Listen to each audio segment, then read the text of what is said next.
Hello and welcome to Fantasy Plus. We made it. It's week before the season kickoff. Joining me this week, I'm Aaron Lafferty. Joining me this week, we got Alec and Jack. Alec, Jack, we just had our big draft. I know we'll talk about that a lot in our third segment, but how are you guys feeling leading into the season? People still drafting? Feeling okay. Yeah. I kind of like my team, but don't we all after the draft? You're right. I kind of hate my team, but don't we all after a draft? Right. We'll see. I'll tell you after week one. Okay. Yeah, I did a lot of mock drafts with AI, and it was really quick to learn that people don't draft like the AI drafts like. So my strategy was kind of out the window come rounds 3 or 4. We'll see how it goes. I was happy enough with how I worked. I didn't panic buy anyone, but you never really know how it's going to turn out until you're 0-4 come week 5, right? I think next year before the draft, I'm just going to start having little conversations with each person, learn a little about like who their favorite team is, what kind of players they like, and because if you find somebody who's a Packer fan, they're going to lean toward the Packer. You find Alec, who's a Bear fan, he's probably going to lean toward the Bear fan. I will not draft a Chicago Bear for the rest of my life. How many do you have on your roster? I have 1. Okay, you did. It's almost like the pre-NFL draft process where teams are talking up players or talking down players. That almost kind of happened in our league this year, but we'll get to that a little bit later in the show. First, let's go to our first social media question. You can ask us questions. Send us your draft questions. This is going to be our first one. It's fantasy draft season. Who's your number one pick? 66% of the people voting, we can round up to 67, said wide receiver. 33% said running back. With the number one pick that you have, obviously it depends on where you pick in the draft, team construction, theory, strategy. Jack, Alec, what are your thoughts on that result? I'm glad no one picked tight end because they would have been a lunatic. I think wide receiver is the right call. I think it's more likely to have that first round running back not perform how you need him to perform as compared to that first round wide receiver. And I love the talent pool in rounds 2 and 3 for running backs. Our league also loved it because that third round was an entire run on running backs. But normally, especially if you're in a middle round, if you're picking 5, 6, 7, I think receiver, running back is a really clean way to start your draft. Yeah, it is until you have the first overall pick. Yeah. And then it's a 12-team league. And so I sat there, was like, of course I'm going to take Jamar Chase, until I looked at the roster and I looked at the running backs that I figured would be available when it came back to me with the 24th pick. And I didn't like it. So I took Bijan Robinson. I think a part of it depends on where you're drafting, too. If you're on one end of the turn, you feel like you have to walk out of those first 2 rounds with one of each, especially. If you hammer running backs and you wait until the 4th round or 3rd round for your first wide receiver, it might get scary, and even more scary on the other end. Yeah, and if it's a snake draft, though, you know you're not getting a pick until 24. Yeah. Right. In a 12. So it's like, I just wasn't comfortable. I mean, I love the idea of having Jamar Chase, but I wasn't comfortable with the idea of not having a running back that I trusted because I've had too many of those teams over the years. So I went with the hot commodity at running back. I thought about Jahmyr Gibbs as well, maybe Saquon Barkley, but I don't know. It felt like maybe this is the year that Bijan goes crazy. Right, and if you're on the end, either end, like you were on the start end, you've got to wait. You almost kind of have to reach a little bit because you know that player's not coming back to you for 20-some picks, depending on the size of your you league. have to reach a lot throughout the draft. Yeah, especially in the sense. Remember, you can submit your questions and comments to us on Fantasy FB Plus, either on X, trying to get used to saying X, or on Instagram, or you can even email us, fantasyplus@woodtv.com. Okay, guys, it's that time for everyone's favorite segment, Plus or Minus. We've got new players in new places. New paddles. New paddles. Look at these things. Yeah, huh? these are not the preseason Spend big paddles. money on these. These are the season paddles now. So, plus or minus. Let's start with quarterbacks. Justin Fields. You answer that one, Jack. I'm going to go plus because he's the guy right now. Hopefully in 2 weeks, we're going, great job, Justin. You're going to be one of the steals of the draft. Right. Because I like Justin Fields. Right.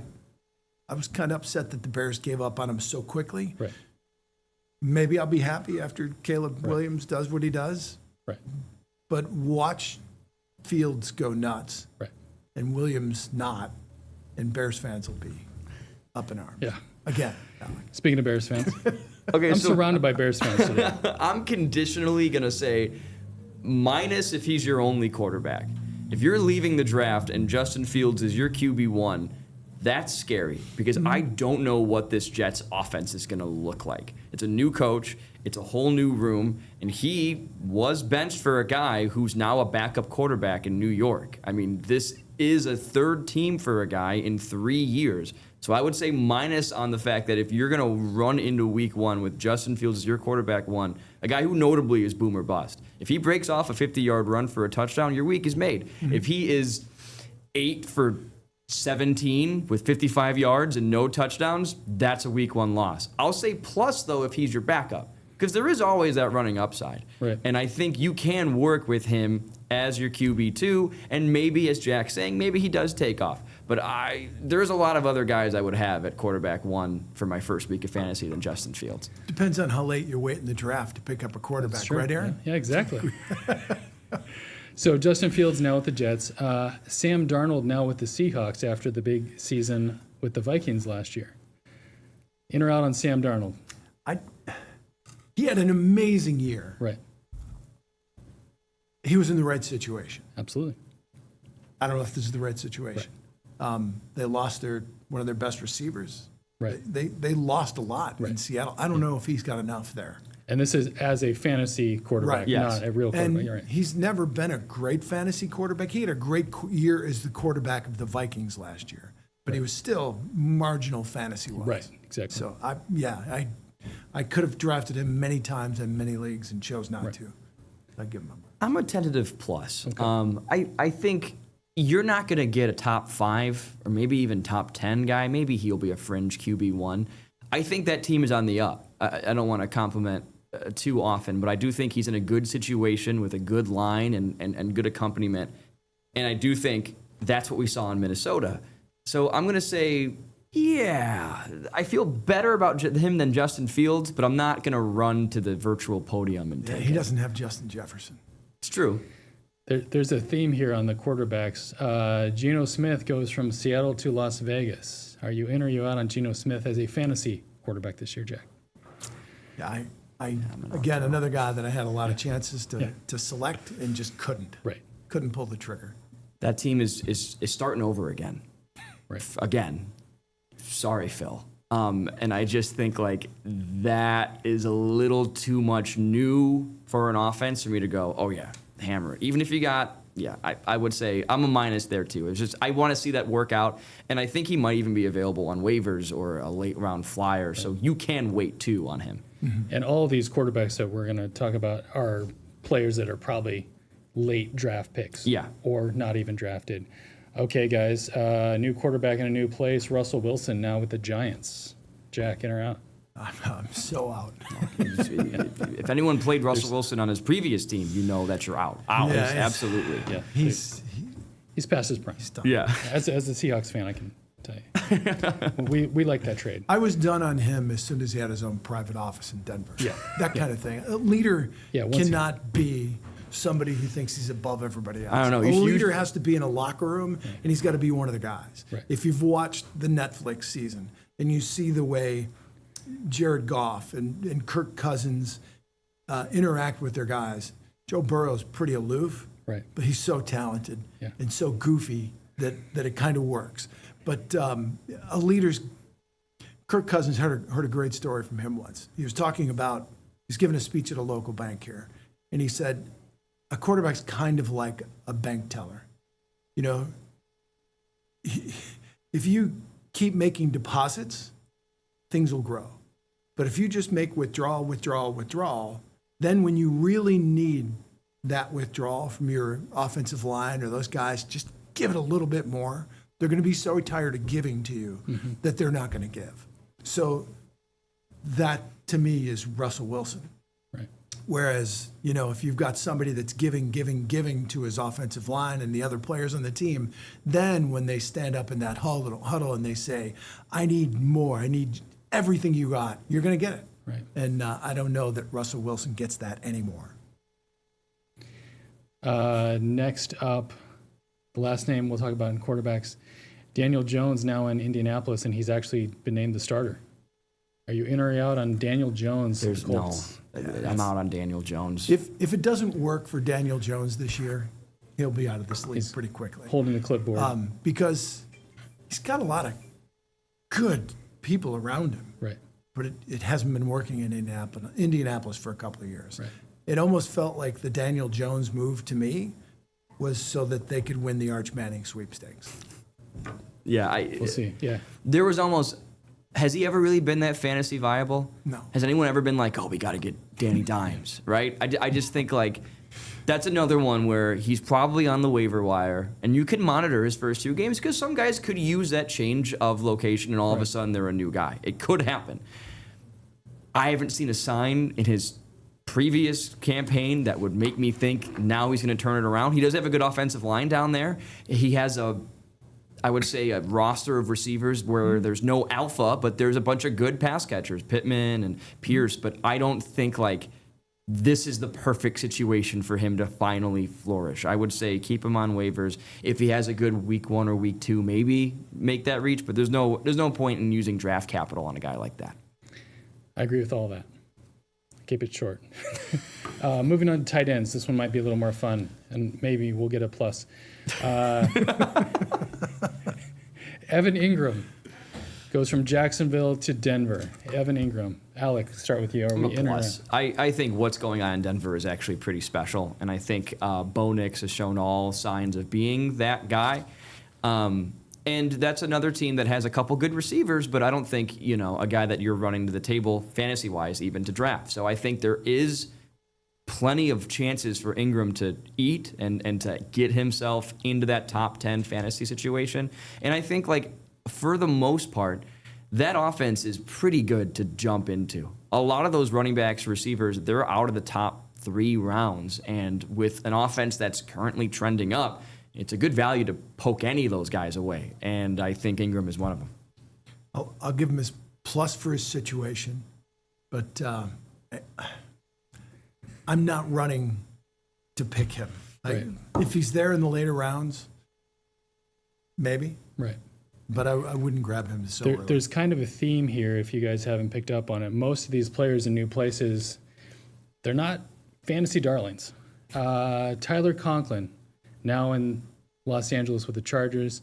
Jonnu Smith goes from Miami to Pittsburgh. Are you guys plus on either of those two? At where you're getting him, I would say no. Yeah. I both of those guys are like, you ever make that fantasy pick when you pick him in the round, you go, nothing about that's exciting. Like, to me, those are those 2 guys. Like, I need a backup tight end, or I need a tight end. You're going to make that selection. And I think, especially in the later rounds, if you're looking for a backup tight end, pick a rookie. There's 2 guys drafted in the first round that I think offer some serious upside. Tucker Kraft is a criminally good late 2nd round tight end. I would rather, especially at tight end, pick a guy who's more familiar with his scheme and with how the offense runs and the quarterback and tight end trust. Those are all really important things for a position that isn't going to get as many touches as a receiver or running back. Than I am either of those 2 guys. I would say swing for upside when they're available. All right, let's move on to maybe a more exciting category. Running backs in new places. Let's start with Brian Robinson, recent trade from the Niners, to the Niners from the Washington Commanders. Jack, Brian Robinson backing up He's got McCaffrey. He's got McCaffrey, who's going to get almost all the touches unless he gets hurt. McCaffrey gets hurt, Robinson might be your option. But Washington would not have given up on him if he was really, really good. Right. When's the last time McCaffrey wasn't hurt? That's why I'm saying a plus here. Because that guy, I don't know if we're going to get another full, healthy season of him. Now, his ADP, he's like a mid-round guy. I would avoid him if you're looking for your running back too. Because, of course, he is going to share with McCaffrey. But if you got your running back set, you have a good receiver as your flex, and you want to take maybe the ultimate handcuff here, because when McCaffrey gets hurt, he gets hurt. He's not back 2 weeks later. It's usually season ending. I think he's fine to stash on your bench. It's a little expensive, but I would say a tentative plus due to injury. That's what I would say. Some food for thought. I didn't get McCaffrey in any of my drafts, so he'll stay healthy this year. There you go. How about J.K. Dobbins, now in Denver? I'm going to go minus on that one. I kind of like Dobbins in Denver because, again, another guy, can he stay healthy? Right.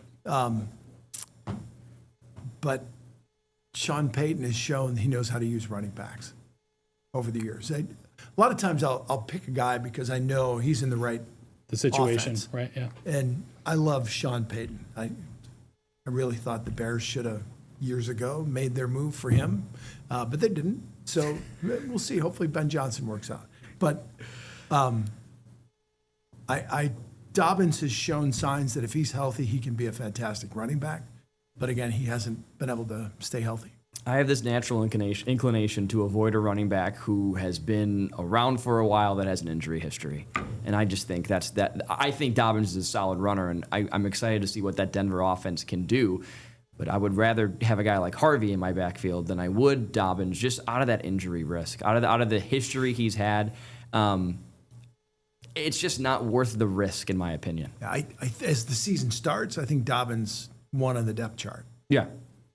In the last few days, we got word that Mixon will be on the PUP. Nick Chubb is now in Houston. Plus or minus on Nick Chubb in Houston.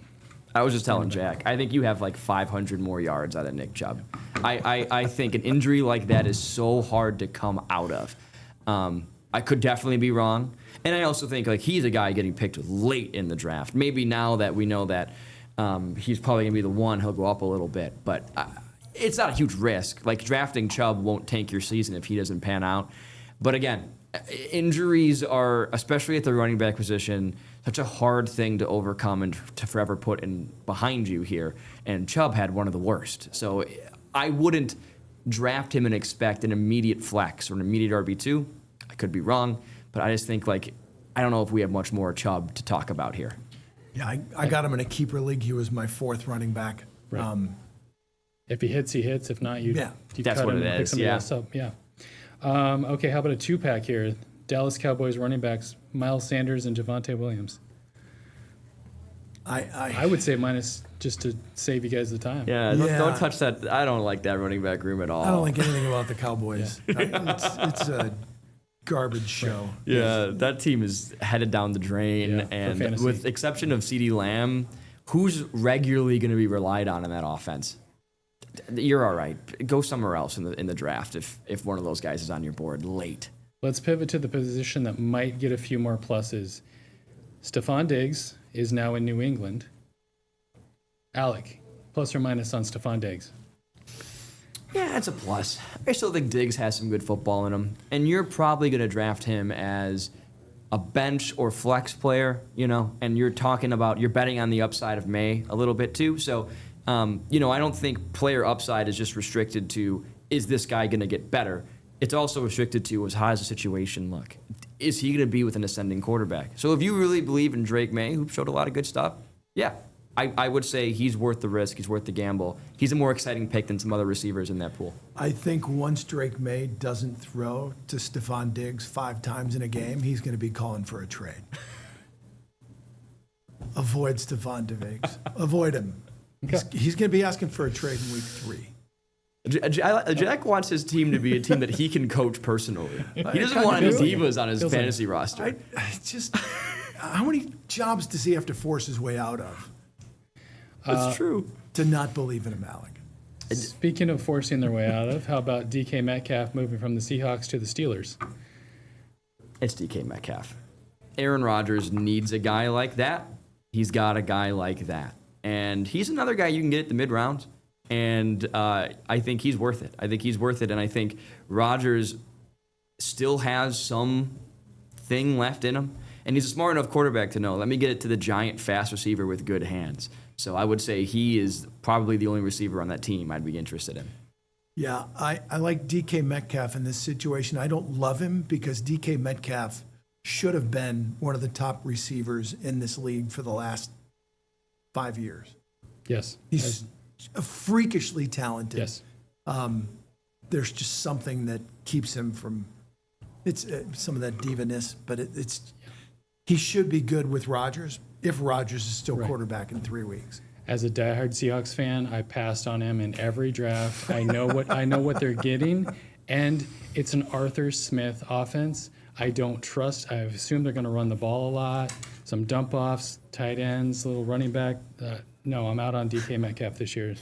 Unless you can get him in a late round, maybe I don't know. Maybe you're in like a 6-team league or something like that, where you could get DK in a later round. Just throwing it out there. Okay, I'm gonna skip Deebo Samuel. I assume you guys are out on Deebo Samuel. I'll just throw us up, yeah. How about Devontae Adams, now in Los Angeles with Matt Stafford throwing the ball? Okay, so it's a if plus. Stafford's healthy. That's if Stafford's healthy, it's an immediate plus. And I think it's important to look at, not that I'm encouraging gambling, but what the people are betting on and what they're thinking. And they're expecting a big year from Adams. So that should tell you that some people are also in that mindset. I think he is a guy that still has a lot of talent in him, and I think just that half-season marriage with the Jets and Aaron Rodgers, that was never going to work out. I think a guy to be in that with that coach, with that coaching staff, to have Stafford, I think he is a great decision if Matt Stafford can get him the football. If his back's okay, that's the only potential minus on my end. Yeah, I mean, again, it's kind of like the DK Metcalf, but we're another player that's kind of at the back end of his career and is bouncing around from team to team to team. And that to me is a red flag. Like, there's a disconnect between him and the other teammates because they just keep moving elsewhere. The moves are usually, if a team loves you, they're not going to just keep moving on you until they don't believe you're either worth what they've got to pay you or it's just, I'm gonna avoid him. Yeah, he didn't want to go back to the Jets, and I don't blame him because that was a disaster. So I think in some cases it's okay to go from team to team if you don't want to, especially if you're over 30 or you're towards the end of your career, and you do not want to waste that on a rebuild. So I'm not as adverse to a guy who's going from a couple different teams. One last wide receiver, George Pickens goes from Pittsburgh to Dallas. He becomes the number 2 next to CeeDee Lamb. Are you guys in or out on George Pickens? Now, I said I don't want to touch anyone else who isn't CeeDee Lamb. But I do think it depends on where you're going to get him. I do think Pickens actually is a solid football player, but he's not if Jack Dole's material, because that's a hard guy to coach. Yeah. So I don't want to speak for Jack's pick. So there is a bit of a red flag there. But I think he's talented, and I think that team's going to be losing a lot, and they're going to be forced to pass a ton. So I do think if you set your expectations, maybe a wide receiver 2 or a flex, there actually is some potential upside to be had in picking Pickens. Especially with that running back room. Yeah. I like him as a flex. Sure. I don't like him as a 1 or a 2. Yeah, absolutely. All right, well. And if that quarterback gets hurt, It's over. oh my goodness, that'll be the worst pick you Yes. Yeah, it'll be tough. When we come back, we'll take a look at the forecast, a way too early forecast from our meteorologist, and we'll also look back at our draft and get you ready for week 1.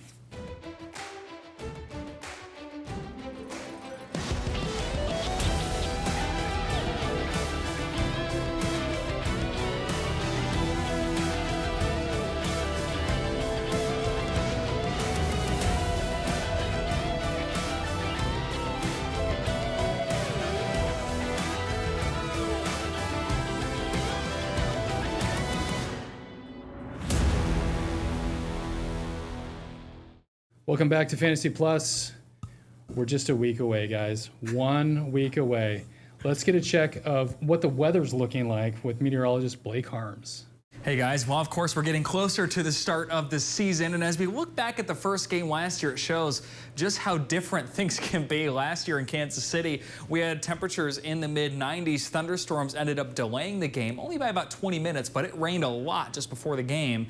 The Chiefs went on to win 27-20 in what ended up being a pretty late night against the Ravens. Now, all we can do about a week out is start to look at the patterns as we focus in on our game, which is set to be in Philadelphia. You can notice that cooler Cooler than average temperatures are favored across much of the eastern and central U.S., really almost everyone except for the west coast. And that's an early indication of the pattern that we can expect to see as we head into the first weekend of games. As we look at the precipitation outlook, nothing too impressive here, just basically showing that we could trend just a little wetter than average, but overall the pattern looks a little quieter on that front. Now, as we look at Philadelphia specifically, the game with the Eagles and the Cowboys at Lincoln Financial Field, very early, way too early forecast shows the possibility of temperatures in the low 80s.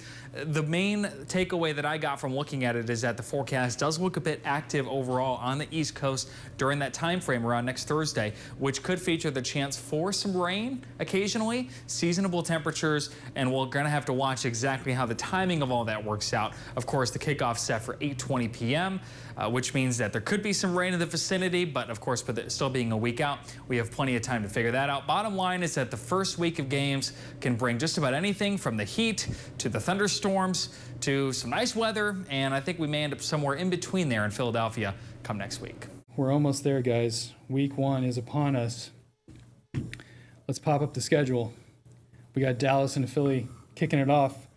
Guys, what games stick out to you fantasy-wise? Might be a bunch of players Jack's throwing the glasses on. We need a bigger monitor, Phil. I'll be really interested to see how Green Bay's defense handles Detroit. Be really interested to see how the coordinator change in Detroit impacts this offense. Will Goff, will Gibbs have that kind of room to operate? Do what he does. Will they throw some trick plays out there? We're already hearing about, the Bears getting some trick plays ready for the Lions. But I can't wait to see how that Detroit offense looks in week 1, because we saw none of it in the preseason. We saw Isaac Tesla, which was fun to see, but he's not option 1 anymore. He'll be option 5, 6. Which could make them more dangerous. Right. Week 1 is so weird because there are so many games that are just pure outliers. Offenses are starting to actually see live reps, and they're figuring out what they're going to be for the rest of the season. So if you're looking for high-scoring offenses that can get you some points, receivers, running backs, quarterbacks, I think Baltimore and Buffalo is your best bet. That Buffalo pass defense is struggling, and I think it's a great chance for that collection of Ravens wide receivers and Lamar Jackson to do what they can do. And it's hard to stop Josh Allen, period. I don't care how good your defense is. He seems to always find a way to score, to get his guys points. So fantasy-wise, that is my game that I feel the safest in, because you look at so many of these matchups, and just like Jack was talking about with Detroit and Green Bay, it's a new coordinator on both sides of the ball for Detroit. How's that going to look? I like the ones for week 1 especially, where we've seen these groups of guys as a whole before, and that game to me is it. I can't believe Philadelphia is only a 6.5 point favorite. It's week 1. Dallas. It's just because it's week 1, and it's weird, and you never know, and that's really what it is. If I were a betting man, I'd hop on that one, especially before Green Bay or before Dallas maybe signs Micah Parsons. Yeah, because that line will move if he signs. Oh my goodness, this is going to be a. If Green Bay signs Micah Parsons, that's a whole different podcast. That's a whole different episode of this show. Different podcast for him, too. Yeah. Well, they'd have to trade him. Yeah. And for him. But Dallas, if they don't have Micah Parsons and they're playing the Eagles, even if they have Micah Parsons, what is he, a 5% Micah Parsons? I mean, think about Khalil Mack however long ago. That guy was sitting out of camp and then sacked Aaron Rodgers 4 times. Elite players are still keeping themselves in somewhat of a condition. I like thinking about, for people who stream defenses, obviously the Cardinals stand out because they're playing the Saints, but they're on the road. Don't sleep on the Giants defense this year. If you saw them at all, they added so much. So you would think play your Commanders week 1. Obviously, if you draft Commanders, you're playing your Commanders. But just be careful, because these are not last year's defenses. These aren't last year's offenses. So just week 1 seems to be so much like it's like an extension of preseason. Every year, it seems like week 1 is like preseason part 2. Well, for a lot of these guys, it's the first action they'll play it. Right. Since last season. Right. Obviously the Lions have played all their guys in their scrimmages, and when they're playing those two team things before they play their games, they're getting reps there. But game action, this is going to be the first time that this coordinator has called in a play to Jared Goff Right. in game action. Right. And, are we going to see a bunch of delay of game penalties? How smooth will things be? Right. So it'll be Kansas City and the Chargers. That'll be an interesting game. Right. And that's in Brazil Yeah. on So Friday you got night. that on top of it. Yeah. And I would say stay away from Pittsburgh and New York. Yeah, I was going to say the same. Oh Yeah. my goodness. Yeah. To everything we're saying, take that to heart. It's new everything on both ends. Aaron Rodgers, I don't believe, saw any action in the preseason. And you have Justin Fields with a new offense. That might take a while to get out of the gates. And we're looking for points here in fantasy. Right. And Las Vegas, New England, you got two new coaches on those sidelines too. So there's a lot of change out there. It's not all 2024 revisited. Yeah, and Vrabel's a really good coach. Yep. He showed that with all that success in Tennessee for all those years. But New England was so bad. How quickly can he turn that thing around? Right. And each week we're going to be picking a survivor pool, those of us involved in the show. So each week we'll pick a team. You only get one team. Once you pick that team, you cannot pick them again for the rest of the season. If that team loses, you're out for the season. Your season's over. Jack, in the lead up to the show, we talked about some differences in strategy here, and I wanted to get your take on survivor strategy.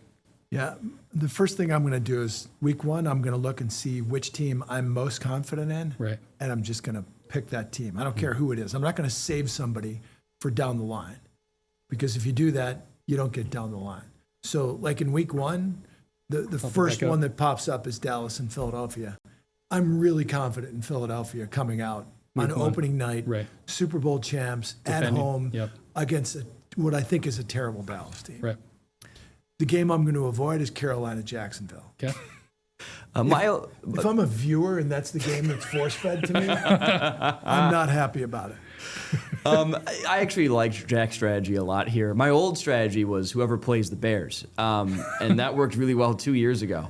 But yeah, there really isn't a lot of point, especially in week one, waiting and holding on to a team you like, because that team you like might actually not be nearly as good as you thought they were. Right. And week one is the twilight zone. So much weird stuff happens for all teams because it's essentially, just like Aaron said, it's like week 5 of the preseason, or 4 now. Right. Either way, I would say I like Dallas a lot. That's a really safe pick that I can make. I like Cincinnati. If you don't like Dallas, because that Cleveland team You're talking about Dallas to lose? to win, to beat Philly. I'm sorry. So flip You the like, survivor pool. You like, okay. Oh, I'm sorry. No, I'm speaking completely backwards. I like Philadelphia to beat Dallas. thank you. And I like Cincinnati to beat Cleveland.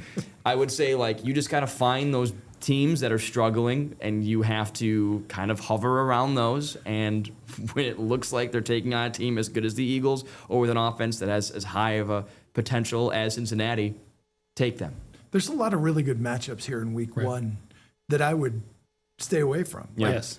I mean, Minnesota is going to have a new quarterback. It's first start for J.J. McCarthy. The Bears have that new coach, so I'm staying away from that game. Baltimore, Buffalo, No forget way. it. There's Yeah, no no way way. I'd pick No that one. shot. Houston, we've seen signs. Rams is you don't know if How at is this Matt point Stafford? if Yeah. he's going to play or who's going to. Right. So maybe Houston, if all of a sudden we find out this week that Stafford's not going to play. Right. There's a lot of really intriguing matchups there in week one that I would avoid. Right, I would you got recommend- sorry, Alec. You got the rivals Detroit, Green Bay, San Francisco, Seattle. I'm not touching those games either because those can go either way in any week. Go I ahead, Al. think the Saints are going to be really bad. Yep. So I'd recommend you to follow the Saints too. Now, is Arizona a world beater? No, and I wouldn't pick them week one. Yeah. But I would start to find your teams that don't have a lot of promise and see who they're playing. I would rather pick Dallas to win or Cincinnati over Arizona, but I would track a team like the Saints for a while. But you also be careful a little bit there, because remember how the Saints started last year? Sure. Where they Yeah. scored on like 20 straight drives or Yeah. 30. It was insane. 70 points And you were in 2 thinking, weeks or something. this is going to be a really good team. Yeah. They Disappeared. were the team you wanted to pick against the rest of the year. Right. So these survivor pools, it's been a while since I've been in one, but it's I'm going to go each week, whatever I'm confident with. I'm going to just try and survive, Right. survive in advance. Survive in advance. The one strategy that I've used in the past that worked is week one depends, there's so much uncertainty, but the home team is the tiebreaker for me. If they're the home team, I'd rather go with the home team because they're not on the road. They're not dealing with travel. They're not dealing with all that on the road stuff. All right, we're going to take a break. When we come back, we'll take a look back at our league draft, the work league. It's heating up. Jack wants a trophy. Alec wants a trophy. We'll be back.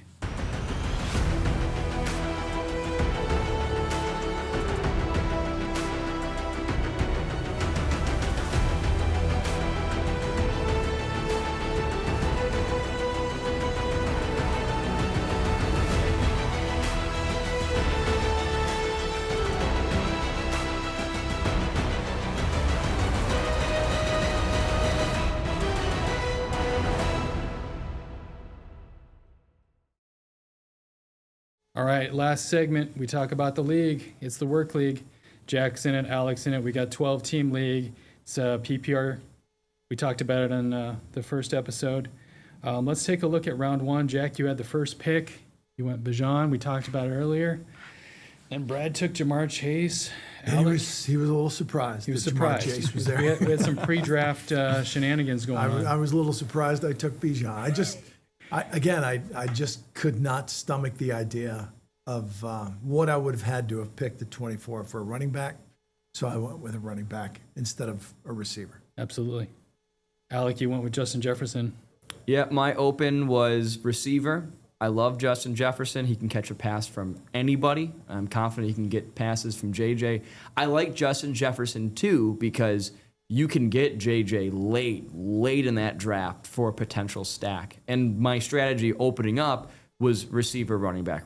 So I had to get my receiver. I like that I could stack him with a guy who shows upside late in the draft.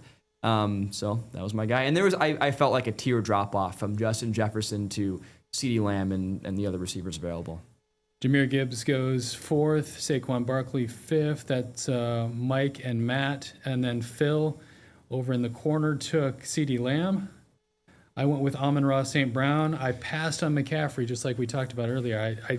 That first round pick, I feel needs to be somebody solid that I don't have to worry about. I put him in my lineup every week except for the bye week. I don't have to worry about Amon-Ra St. Brown. I considered Puka, but because of the injury situation plus Stafford, I was a little concerned. Ashton Genty, Laney picked Genty. Malik Neighbors went to Cam, and then Gavin rounded us out with Brian Thomas. Notice no quarterbacks in round one. Good. As it should be, And no right? tight ends. And Good no job, tight everyone. ends. Right. I'm proud of everybody. All right, round two. Starts off with Bucky, then Nico, Drake London, Jonathan Taylor, Josh Jacobs, Derrick Henry was my RB1. I had him last year, got me to the playoffs. I'll ride him. There's the whole, some people you'd rather be a year too early or a year too late. I think Derrick Henry's just a special specimen of a running back. He is a beast. Right. Eventually, it's going to Right. Father Yep. Time's going Right. to catch up to him. Right. We're And waiting for it, but Right. yeah. I know he doesn't catch a lot of passes, but sometimes he'll throw a touchdown too. So you never know. Then Phil took Kyron. Chase Brown goes to Matt. AJ Brown to Mike. Achan. Alec, you went with Achan as Yeah. your RB1, right? Yeah, I wanted Chase Brown. Yep. He was off the board, but I knew I wanted either Brown or Achan. I know Achan has some injury bug that he's fighting. He tends to have that, but when he's on, he is almost entirely the offense, sans Tyreek Hill, and if Waddle is ever healthy. I think Achan has such a potential, especially on the receiving end of things. A guy that gives you at least 500 yards receiving and on the ground minimum. I'm happy with him as my RB1. He, what we saw from him rookie year, I was thinking this guy is going to be like the number one pick in the draft for a couple of years to come. Yeah. There was a big drop off last year, but I think that had more to do with the squirreliness of Miami than anything else. And People were Tua afraid of himself, Tua. That's Yeah. true. But I just think, regardless of even who's the quarterback, his floor is going to be there. And that's what you're looking for in your RB1. You're looking for a point floor. You don't want a boom or bust guy to rely on. Right. A-Chan will get you points Yeah. regardless. if And he Brad slides up. settled for James Cook as his RB1 after taking Chase. Look at that RB run. How Yeah. many Yeah. were picked in the second round? 1, 2, 3, 4, 5, 6, 7. Yeah. And who would I be looking at Right. had I taken, Jamar Chase with the first pick? Right. I just didn't like my options. And then you took Lad McConkey. You Yeah. weren't happy about that pick when it I- happened. I had my hand on the computer for two different people, and my Because you have one of my back-to-back fingers picks. Right. twitched. And I ended up with McConkey. I was like, all right, it made my decision for me. So, I mean, he's potentially got some upside. I'm just worried about how much Harbaugh wants to throw. I'm worried about Slater's injury. But if anybody can plug an offensive line together, Harbaugh has shown he can. So then you started the QB run. Yeah, I had the first pick in the next round, and then it was like, okay, there's a bunch of receivers here that are okay, none that I absolutely love. I didn't see any running backs that I thought I better get them now. And then I thought about, okay, 24 picks later, who's going to be left at quarterback? Right. So I went earlier than I wanted, but I just thought in this case I kind of had to. So I grabbed Josh Allen. And just so people watching know, our work league does 6-point passing touchdowns for quarterbacks. So the quarterbacks are a little bit more valuable in our Yeah. league than the standard league where it's 4 per touchdown pass. Then Brad cemented the stack with Joe Burrow. Alec, you made the smart pick and went with Bowers. Yeah, just what Jack was saying. I mean, Amarion Hampton's not a bad option for a running back too. I think he's solid. But we really robbed or dug deep into the receiver and the running back Yep. pools in those first 2 rounds. The quarterbacks were there. I figured I want to get the best tight end. I'm the Iowa offense enjoyers. What does Iowa football do? There's one guy that catches the football in Iowa football, and it's the tight end. You didn't pick an Iowa tight end. Yeah. Well, Brock Bowers is that upside guy. His rookie year was insane, and I don't think anything's going to change there. So the last thing I wanted to do was to feel the impact of a run and panic buy. And I don't think any of these quarterbacks are necessarily bad in the 3rd round. To me, they might be too rich for my blood. So I said, let's just refocus. Let's go with the talent. Let's pick the tight end that's the best on the board and be happy with the 3rd round. Mike takes Lamar. Matt takes Devontae. Phil took T. Higgins. I took Omarion as my RB2 because I didn't want to reach on some positionals after this point. And we were drafting before we knew that Terry McLaurin was signed. If Terry McLaurin was signed, I would have taken Terry McLaurin. Sure. But Jaden Daniels goes next. Jalen Hurts goes to Laney. It's a lot of quarterbacks. So that's Yeah. 6 in that Jason, round? and then Bo Nix. Gavin rounds out with Bo Nix. He said he didn't plan on taking a quarterback that early, but because of the run on quarterbacks, he wanted to be at the end of the run and not completely miss everything. Yeah, so mentally here I go, I'm not picking a quarterback because no And I one did the is same going to thing, reach yeah. for a quarterback in the next couple of rounds. Right. So flipping to 4, Kamara, Connor, Walker, McBride goes as the second tight end. Marvin Harrison, Jamison Williams. Yep, I took 2 Lions. Lions fans. The people's champion. Chuba Hubbard goes next. Really, this was the pick where, if you guys remember, because just the 3 of us were sitting there, everybody else was online at home or wherever they were, Phil. I wanted to take Chuba, but I took Jameson. I almost pulled a Jack where my finger was hovering over the wrong button. So, yeah, I've got the wide receiver core for the Detroit Lions. Tyreek Hill goes next. George Kittle to Mike, the defending champ. And then Travion was a great pick because I don't think he gets back around to you. He doesn't. Yeah. He doesn't get through the next couple picks. And I needed that running back too because, man, does it fall off a cliff. I wanted Chuba too. Right. And I'm a big believer in the running back dead zone. I don't like picking your running back in picks 5 to 8. I break it sometimes depending on value. Right. But I needed the running back too. It's not a pick you're excited about, but it is a pick that when you're building your team, you go, okay, that's set for now. I feel good about this. Let's move on. And we saw him do some things in the preseason. Yes. Then goes Zay Flowers, Mike Evans. Then Jack takes Pacheco. Well, I Whoops. took Sorry, Evans. you took Evans. So And I That's was- a great pick. I've got to tell you, Evans and Pacheco. like as much as I was kind of like at second and third round going, fourth and fifth round, I was like, all right, we recovered here. Right. So took Evans, who I couldn't believe was still there Right. for me at 4. And then I didn't want to be in that running dead zone later. Yeah. So I took Pacheco because I wanted to have a 2 Right. with you- Robinson. And he's in a decent offense. He's in a good offense. You know, we haven't seen a Chiefs since Kareem Hunt, the original Kareem Hunt. Right. We haven't seen a Chiefs running back really dominate. Right. I think Pacheco is. He had a good rookie season. He had a pretty good rookie season. Right. It still wasn't what we think Right, can yes. happen in an Andy Reid offense. Yes. Right. I think if he can stay healthy, with Kelsey getting older, they still don't have great receiver options. Mm-hmm. And eventually Mahomes is going to come down to earth. I think they're going to need that running back a little more again. And I like Pacheco there in the 5th round. That's good value.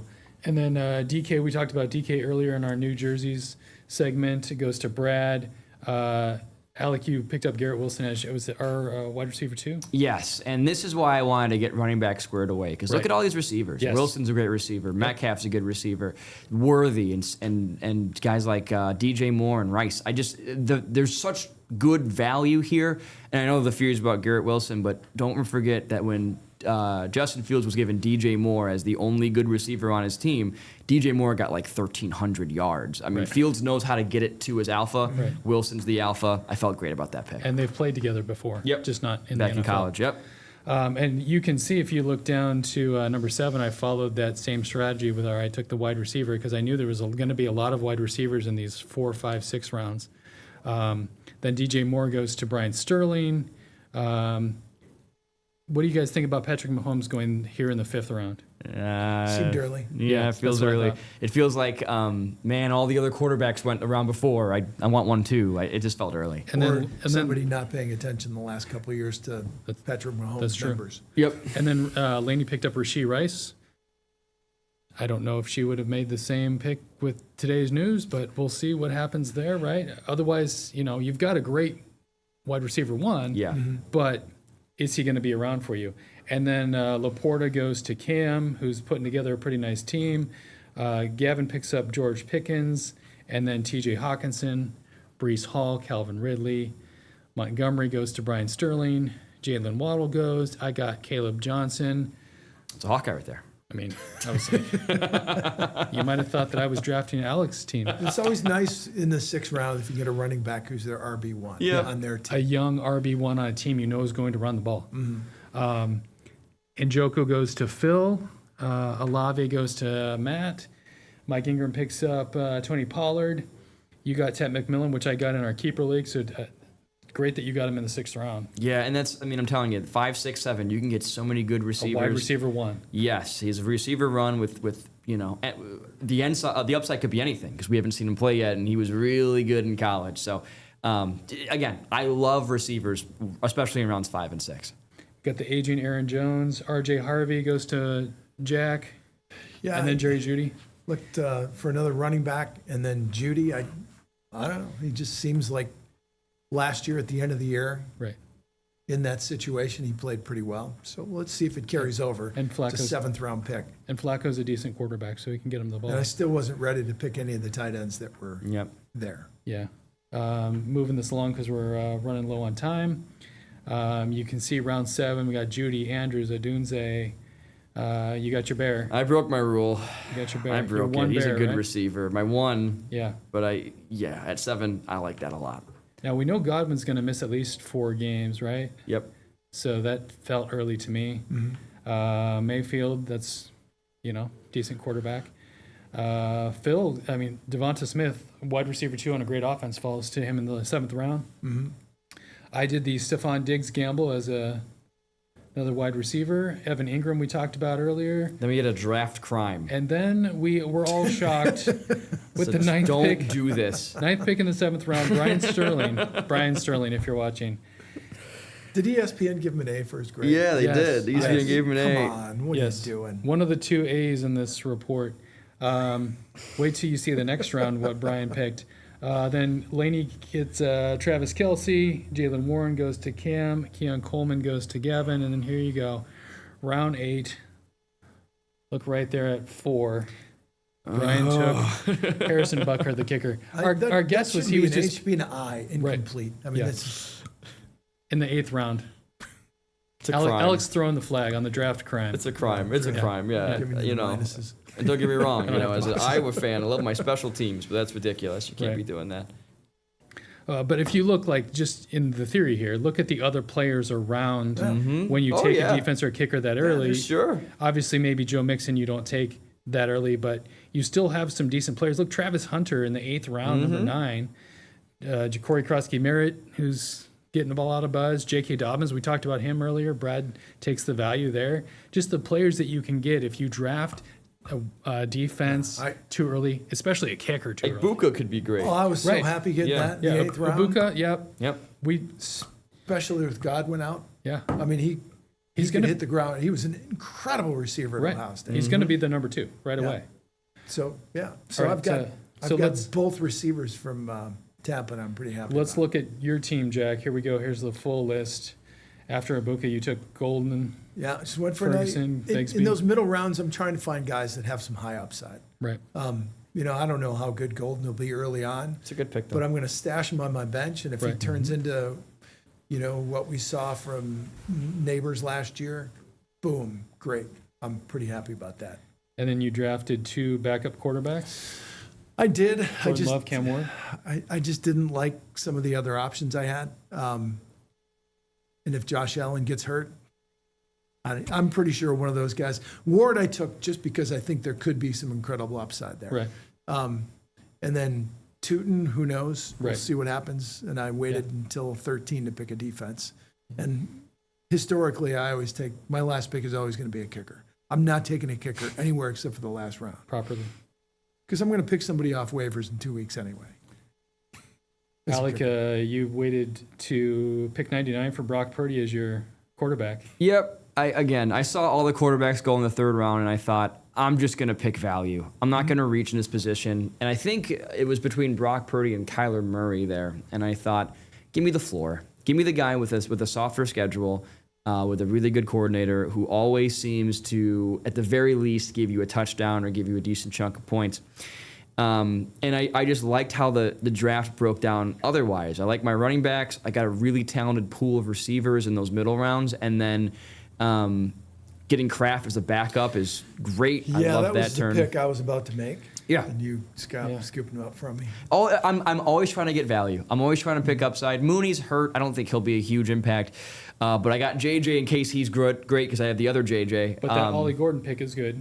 In case Achane goes Yep. down. So we got the handcuff. And then, my last 2 picks, while everyone's picking defense and kickers, I'm going to sift for gold because you never know if one of these guys, Allen or Golden, Right. takes off and becomes a league winner. I'll pull some lottery tickets here, and then when the picks don't matter, I'll take Elliott and, as a joke, the Bears defense Right. that I will probably drop before week 1. Right. Now, ESPN gave me the worst grade in the league, and I don't understand it. I got Tyler Warren. I took Drake May, I think a couple picks before you took your quarterback, Alec. Yeah.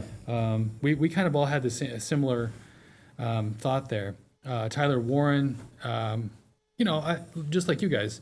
Jordan Mason, if Aaron Jones goes down, he's a good proven entity.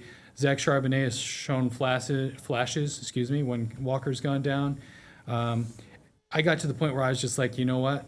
I don't like anybody here. Either people sniped me right before, so I'm like, I'm just going to take the safe defense, Eagles. I know it's early, but I figured I could wait on Keaton Mitchell, Chris Rodriguez, and Tesla.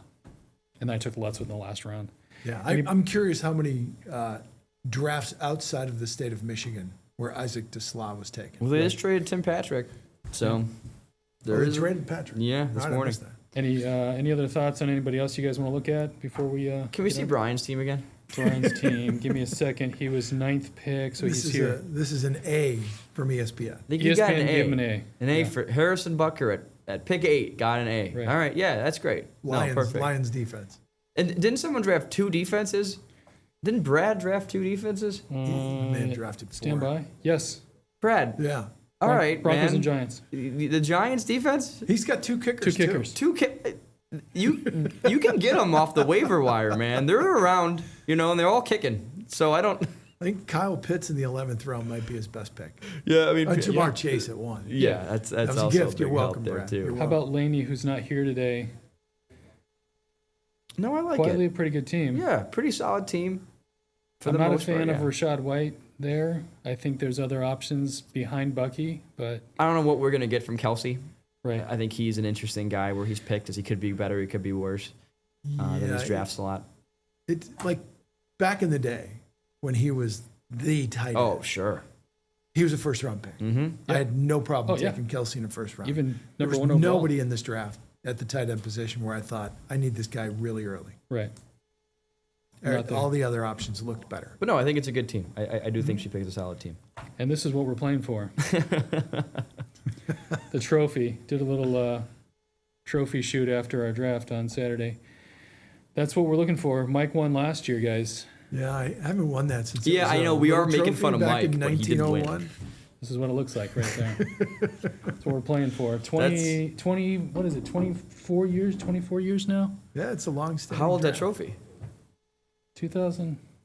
Now, the one I Sorry, won 2000 was like this big. 2005 is the first entry on Paperweight here. in sports office. So, all right, one more thing before we get out of here. This is the overtime question. What's your favorite draft position? The spot that you like to draft? First, last, middle? Jack? I think like 3. Okay. Because you're going to get one of the best players, and then you're not saddled 20-some picks. It's still a long wait, but the turn's a little quicker. This is 2 straight years I've been at 1, and I'd get frustrated at 1. You get that first pick. Of course, last year I took McCaffrey, and he got hurt and was worthless. So hopefully Trying to get my my figured running out. back makes it through a season, or at least half a season. Get me off to a quick start. I would There you say go. Sorry. competitively, I love the middle rounds because I can kind of monitor runs. I can look ahead. Yep. And I can kind of just mentally always be engaged because let's say I'm picking 6 or 5, like worst case, I'm 13 picks away from another pick. I also, though, it gets stressful and I do like working the turn because I can go, oh, what's that? I picked? All right, cool. I got 20 minutes. I'm going to go put a Hot Pocket in. I was going to say Hot Pocket. Yeah, then 5 minutes before, I'll reopen the laptop and see who's going to come my way, who's left. in the conversation. So I do think you can build your best team when you always can monitor runs and you're in the middle rounds. But it's also fun just to be able to pick so closely to each other. All right, well, that'll do it for this week. We'll see you next week with the preview to kickoff. Thanks to Brad, Charlesy, Dan Moore, Phil, and the entire station. Did you notice these are Seattle Seahawks colors? Yeah, Dan? that's interesting. I didn't. I bad. didn't Curious. pick that. I don't know. We'll see you next week, guys. Thanks for watching.